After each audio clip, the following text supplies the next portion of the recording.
Good morning, dear students. I'm Ms. Meisaء Khalaf.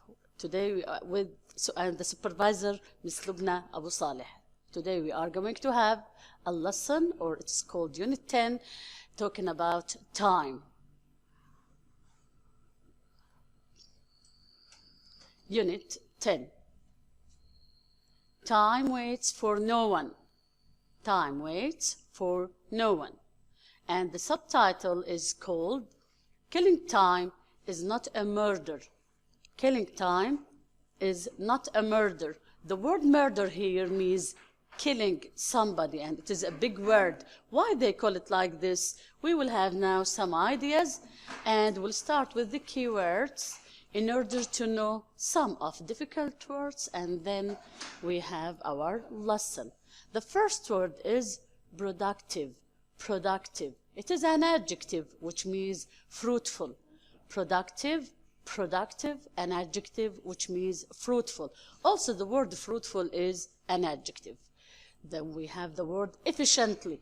Efficiently, which is an adverb, which means getting good results without wasting time or energy. Efficiently, an adverb, getting good results without wasting time or energy.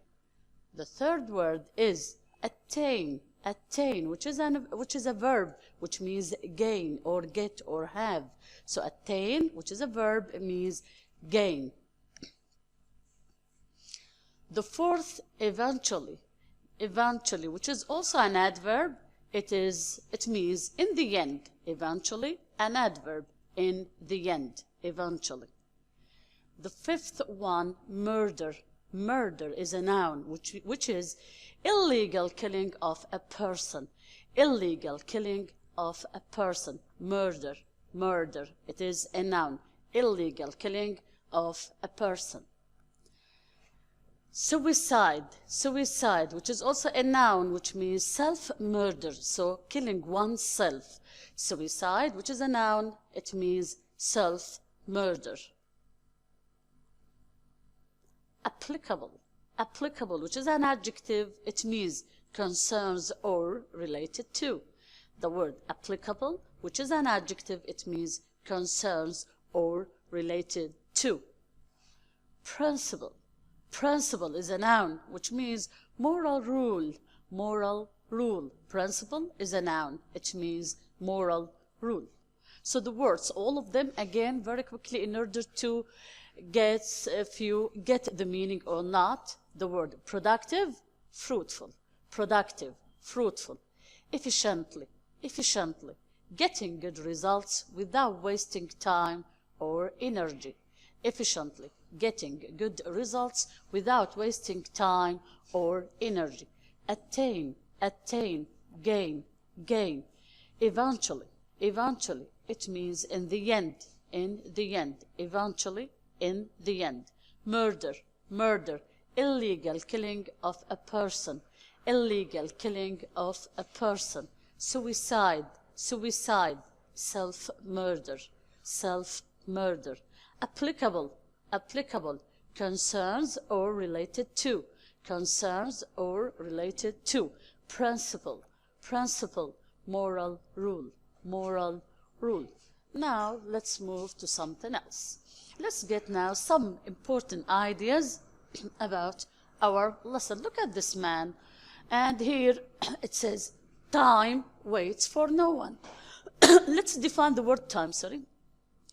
Time is very precious, very valuable, and we should never waste it in any way because it is very precious. So time is precious, very valuable. We should never waste it in any way. Also, time is more valuable than money. What do you think? Is it true? I think yes, we can get money whenever we have, whenever we can, but we can't get time back. So this is the problem. So that's why they say here, time is more valuable than money. Also, time can't be back. Time can't be back. Can we get yesterday and make it today? Can we get last month or even early morning before the prayers, the morning prayers? Can we do it? Of course not. So that's why it says that we can't have time back again. Also, time should be used in a productive way. Because it is precious, we should use it in a productive, useful, meaningful way.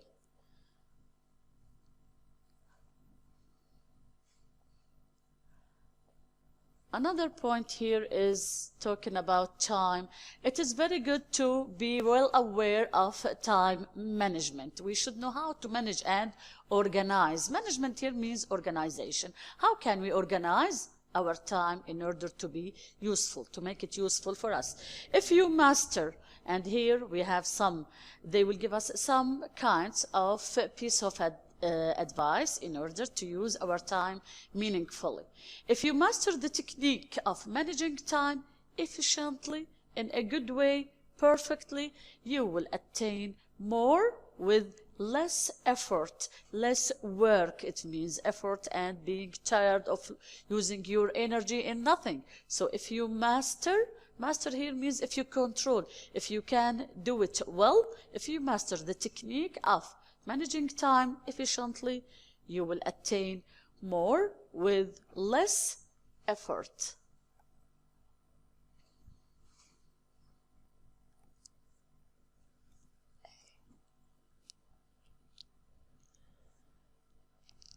Okay, so now another information. Sorry. Now, how can we be productive? How can we be productive? Here, the lesson says being productive doesn't mean that you have to be involved in multiple tasks at the same time. For example, you are doing your homework, you are preparing for exams, and at the same time you are involved in a party with your friends, or going out, or doing some sport. You can't do all of these at the same time. Be well organized and you will be successful. So you have to organize your time, and this doesn't mean that you should fulfill and do all the tasks at the same time.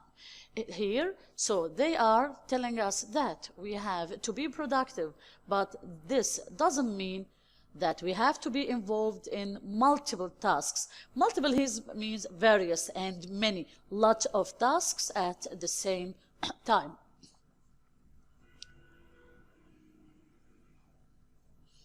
There is a very famous proverb in English which says, killing time is not a murder, it is a suicide. And as if you can remember, the word murder, we say it is a killing of somebody or a person, and suicide is killing oneself. So they say it is not just a crime of killing, it is suicide, as if we are killing ourselves when we are wasting our time in silly things. And it is applicable, of course, this proverb is not for all people, it is just applicable for people who don't respect the value of time. They don't know what to do all the time, they are busy with silly things and useless things. So that's why this proverb is for them, to draw their attention that they are doing something horrible as if they are killing themselves. So killing time is not a murder, it is a suicide. And only it is applicable for people who don't respect time and the value of time. So another proverb says, do it now. Do it now is a good principle and a good motto for some people. Do it now. It is a very good principle. In the lesson, they explain for us every letter, what does it stand for. So here we'll see the word do it now. What does stand for what? They give us for every letter a good piece of advice. They say D. For D, divide what you have to do. Divide. Don't do a lot of things together. Make parts of the things. So divide what you have to do. O stands for Organize your materials. When we say manage, organize, the same like manage. Organize your materials, order them, know what are important, what are not. I stands for ignore interruption. Ignore interruption. Don't let people to interrupt you for silly things. For example, mobile phones, internet, videos, etc. And you are wasting your time for them. So ignore interruption. T stands for take the time to learn how to do things yourself, which means don't ask anyone to help you if you can manage it yourself. So take your full time to learn how to do things perfectly, but depending on yourself. And this is self-effort. Nobody will say that we helped him. Okay, so take your time to learn. We live to learn, in fact. N stands for the word now, not tomorrow. If you have any task, do it now. Don't delay. Don't say, it's okay, I'll do it later, I'll do it tomorrow. No, do it now. Just right now and finish it, and don't wait until tomorrow. O, opportunity is knocking. Opportunity is knocking, which means that chances comes to the person once a while, not every day. They will stay for you or they will wait for you until to take the opportunity. You should make benefit of the chances. The word opportunity equals chance is knocking, asking you to open the door for it. Are you ready to open? W, it stands for watch out for time stealers. Like stealers, you know, steal. The word steal, to take something which is not for you, not belonging to you. So stealers, the people who steal from others. Stealers like TV, internet, games, chatting, etc. Or the social media which we have nowadays, and it takes a horrible time from people. So W stands for watch out for your time.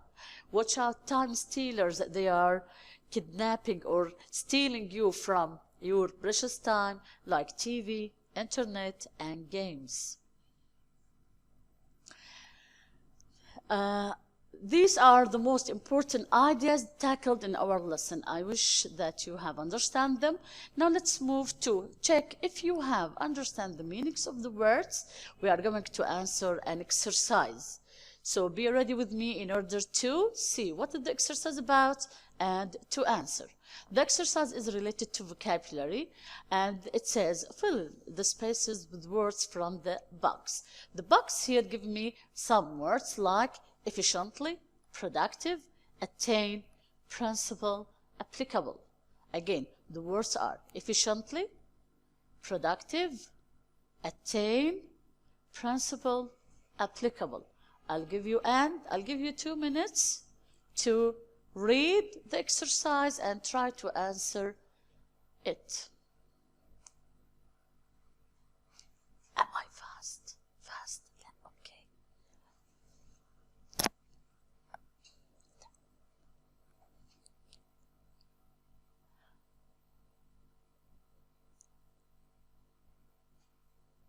Okay, we are back. Is that rule in this case? Is that rule in this case applicable? Applicable. Is that rule? The word is applicable. Okay, so the answer here for number 1 is the word applicable. Is that rule applicable in this case? Okay, we can write here the word applicable.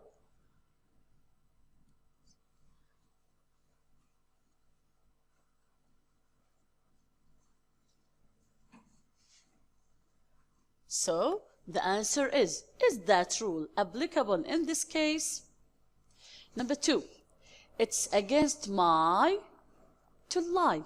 It's against my, and the answer is principle to lie, because lying is not good. It is against my principle to lie. Number 3, she's a successful person. She's a successful person. She knows how to use her time. And the answer is efficiently. She knows how to use her time efficiently. So that's why she's a successful person. Number 4, most of our students high grades in the final exam. The answer is attain. Most of our students attain high marks or grades in the final exam. Number 5, I had a very day. I finished the whole work. I finished the whole work. So that's why I had a very productive day. Productive, which we say fruitful. We have a very productive day. I finished the whole work. Okay, so here we finished the exercise. Let's read them again in order to check that our answers are correct. Is that rule applicable in this case? It's against my principle to lie. She's a successful person. She knows how to use her time efficiently. Most of our students attain high grades in the final exam. I had a very productive day. I finished the whole work. I wish that all your answers are correct. Let's move now to something else. Now we're going to have grammar. Do you like grammar? I think you do. We have reported questions. Reported questions. Let's see how can we change questions from these people. 2 people are talking. They are telling some or asking some questions about something. Let's see what they are. How can we report the questions if they are not direct? So here, if people are talking about things that happened and over, and they want to know some questions. Now, we have now a table of direct questions and indirect or reported. We call them statements because we don't have direct questions with the answer here with the reported. We'll change the question into a statement, okay? So pay attention that we won't have even the question mark. We'll see what are the changes in the direct and indirect. The direct question, for example, the first one, as you know that we have 2 kinds of questions. We have WH questions and yes/no questions. Let's start with WH questions. The first question here, it says, for example, how are you? The second, where do you live? 3, what are you studying now? 4, how long have you stayed in Damascus? When will you buy a new mobile? Now I'll give you 2 minutes to try to change them into reported statements. The questions again. Number 1, how are you? 2, where do you live? 3, what are you studying now? 4, how long have you stayed in Damascus? 5, when will you buy a new mobile? Here in the questions we have, as you can see, simple present, present continuous, perfect, and future. So we have multi-verbs. Try to answer.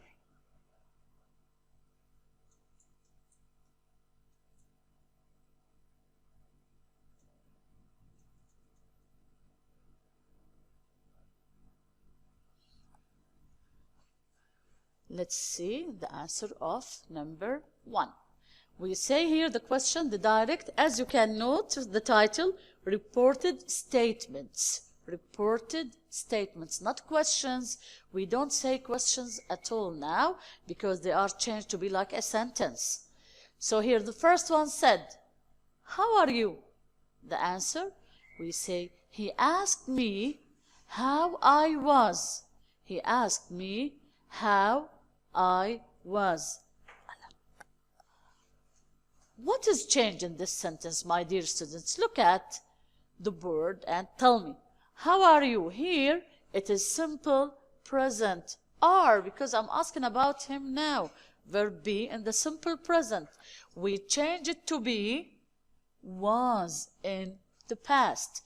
The pronoun you is changed to be I, because he asked me. So it is changed because they say here, he asked me. So the answer here, he asked me how I was. And at the end of the sentence, if can you note, we have a full stop. It is not a question mark like here. We change the question mark into a full stop. So how many changes we have here? Look, number one, the verb, the pronoun, and the question mark. So we have 3 changes, okay? We have 3 changes in this sentence. How are you? It becomes, he asked me how I was. Now, moving to number 2. Where do you live? Where do you live? This is simple present. We have an auxiliary or a helping verb, which is do. And then we have here the question mark, and you will see how they are changed. Here, sometimes they say he asked or wanted to know. So both of them are the same. They are asking about something. He wanted to know where I lived. So he wanted to know where I lived. As you can note also, we have 3 things. Plus, I'm sorry to tell you that also we changed the W. It was capital letter because it was at the beginning of the sentence, and then it becomes a small letter. So we pay attention even to the punctuation. Okay? So here, number 2, which is simple present, as you can note, we change it into simple past. And the WH, which was, the WH question here was capital letter, the W, we change it into small because it becomes in the middle of the sentence. So it becomes a statement, not a direct question. When I say, where do you live? We change the verb do, no need for it, we drop it.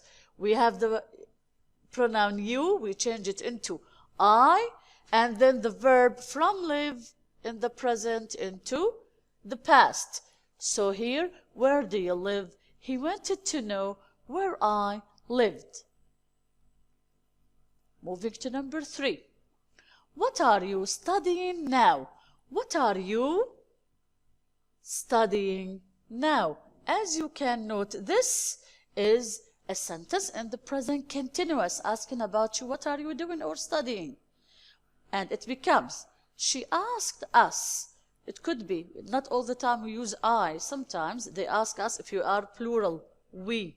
So we change it. It becomes, she asked us what we, and the verb here are, it becomes where. What were we studying? And then we change the word now into then. Because when they ask us, for example, yesterday, we can't say now.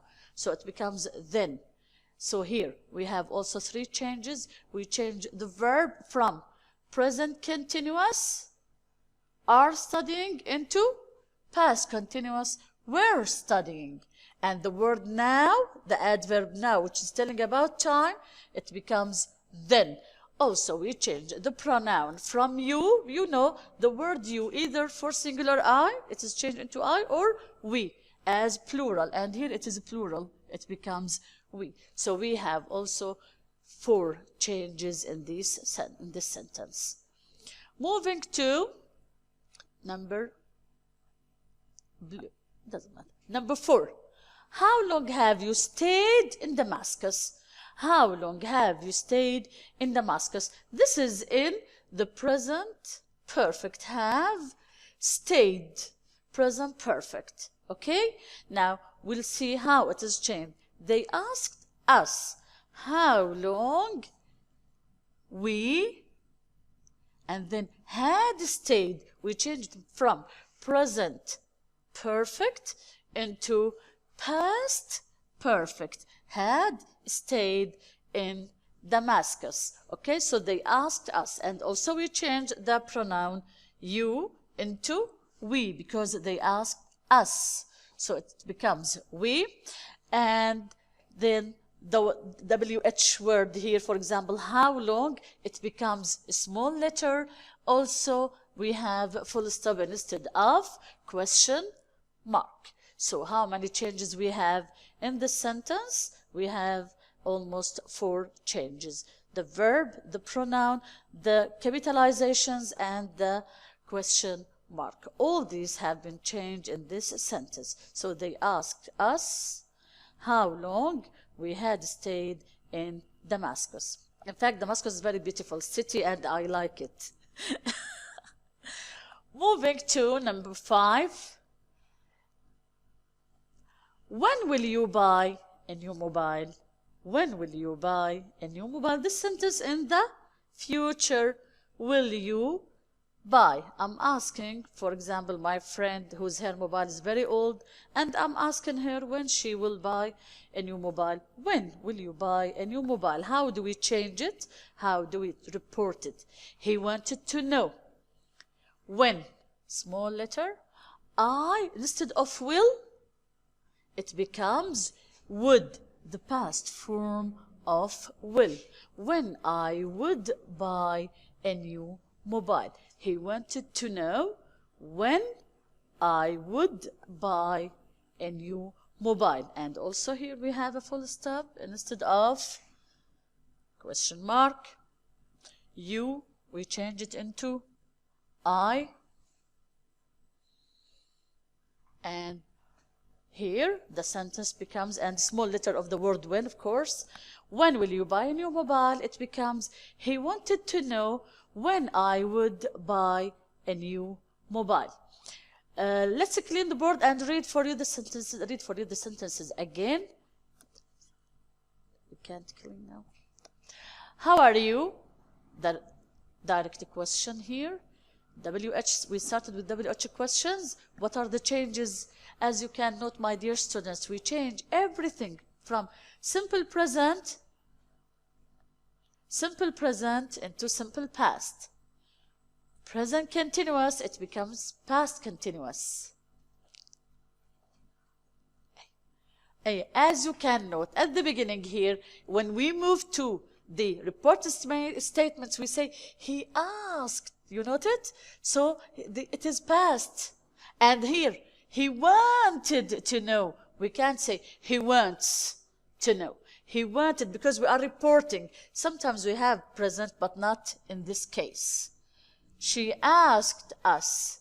They asked. You note? So when you find this, immediately you remember that we have reported statements. We are not going to use present. When we give you multiple choice in the exam, pay attention that everything which comes after ask or wanted to know should be in the past, either past simple or continuous, perfect, or would if it is future. And if we have, for example, the verb can, it becomes could, shall, should, and so on.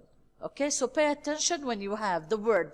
The sentence starts with the word he asked or he wanted to know. Everything should be later in the past. Now, let's read the answers very quickly and see. I wish that you have understand them.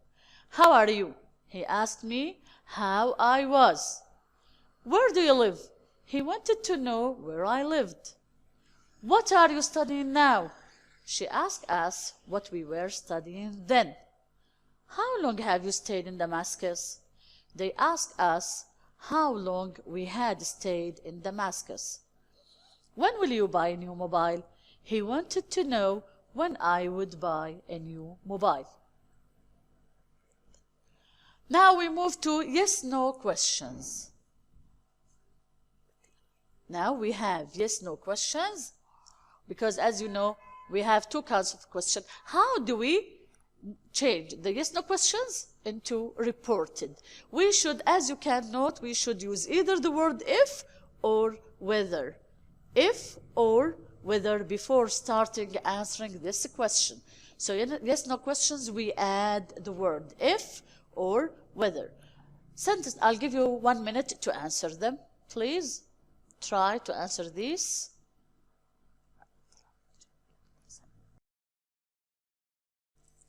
Okay, now we move to the second type of questions, which is called yes-no questions. In this case, in yes-no questions, we are going to add if or whether. Look at the board and pay attention. Either if or whether. We don't use both of them. Just if or whether before we start the question. Now, the first question here says, can you swim? Someone wants to know if you can swim or not. How can we report this? How we can change it? So, can you swim? The second question, has your father driven to Homs? 3. Do you like traveling? 4. Are you writing an essay? Now, we come to the first sentence. Can you swim? Here he said, he asked me. We add if. And then they say me in order to know who's the person we are talking or who's asking us. He asked, as you note, asked in the past. So here we want all the verbs followed should be in the past. He asked me if we change the word you into I. And the verb can, it becomes if I could. The past of can is could swim. And at the end, we change the question mark into a full stop or a dot. So the sentence becomes like this. He asked me if I could swim. He asked me if I could swim. So we have 3 changes here, as you can note. First of all, the pronoun, we change it into I. We add if before the sentence, and the word can, it became could. And at the end, we drop the question mark and replace it with a dot. Number 2, has your father driven to Homs? Has your father driven to Homs? This sentence is in the present perfect. We'll change it into past perfect. Look at the verb has and driven. And here they say your father. She wanted to know. Sometimes we ask by the word asked or wanted to know. Both of them are the same one in a way that how we report the question. Either we say wanted to know or asked. Here she wanted to know whether, so we use the word whether instead of if in order to know that both are used here. Whether my father, so we change the pronoun from you into my father had driven to Homs. Had driven to Homs. And so we change it from present perfect into past perfect. Had and driven. And at the end, we drop the question mark and replace it with the full stop. So, what do we change? What do we change here? Has your father driven to Homs? So we drop this and we change it to full stop. We change it from present perfect into past perfect by adding the word whether. So she wanted to know whether my father had driven to Homs. Question number 3 said, and it is in the present simple. Do you like traveling? Do you like traveling? And as you know, the word do here is a helping verb. We use it in the simple present. And here the verb like is in the infinitive. When we want to change, they asked us. Pay attention to asked. They asked us if, here we add the word if, we liked traveling. So, liked here in the past simple, and also we drop the question mark and we put a dot. So they asked us if we liked traveling. The last one here, are you writing an essay? Are you writing an essay? This is a present continuous sentence or question. We change it into, she asked me if I. And what is suitable for I is was, verb was, because here it was present continuous. We'll change it into past continuous. I was writing an essay. She asked me if I was writing an essay. So as you can note here also, we change it from present continuous into past continuous. Are you writing? She asked if I was writing. We pay attention to the verb, to the pronoun you, that is changed into I, and suitable for I is was, not are, as you can think or were. So here, these are the yes-no questions. If we will read them after we look at the changes, we have in every sentence 3 or more changes here. Can you swim? It becomes, he asked me if I could swim. Has your father driven to Homs? She wanted to know whether my father had driven to Homs. Do you like traveling? They ask us if we like traveling. Are you writing an essay? She asked me if I was writing an essay. So we have 3 changes or more in every question.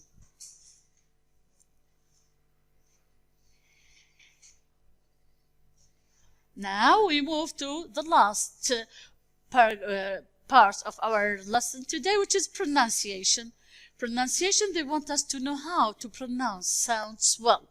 The question says here, listen to the 2 sounds of O and O, the short one and the long one. How can we read them? And then we have an exercise. The first one, this one is short O. And the short O,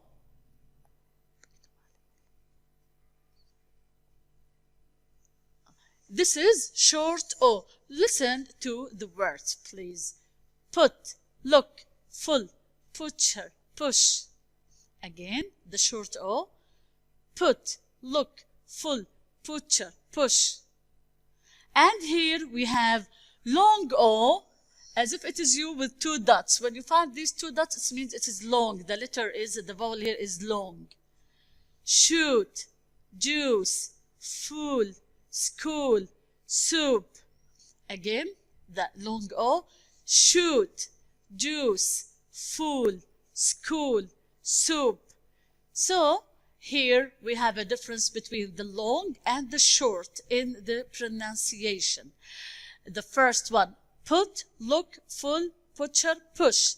The second, the long one, shoot, juice, fool, school, soup.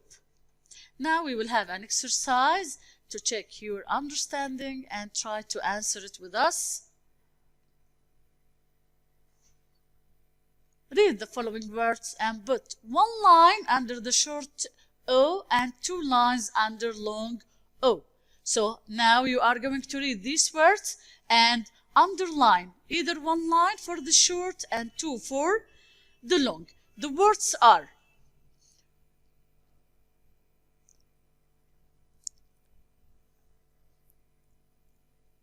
rude, pull, cruel, took, fruit, wood, true, blue, group, push, cook, food. Now, which one do you think that they have short and which ones have long O? The short O, we have pull, took, wood. From the first line. The second line we have push, cook, food. Whereas the long O we have rude, cruel, fruit, true, blue, group. Okay, so the correct answer here is pull, took, wood, push, cook, food are having short O. The rest have long ones like rude, cruel, fruit, true, blue, and group.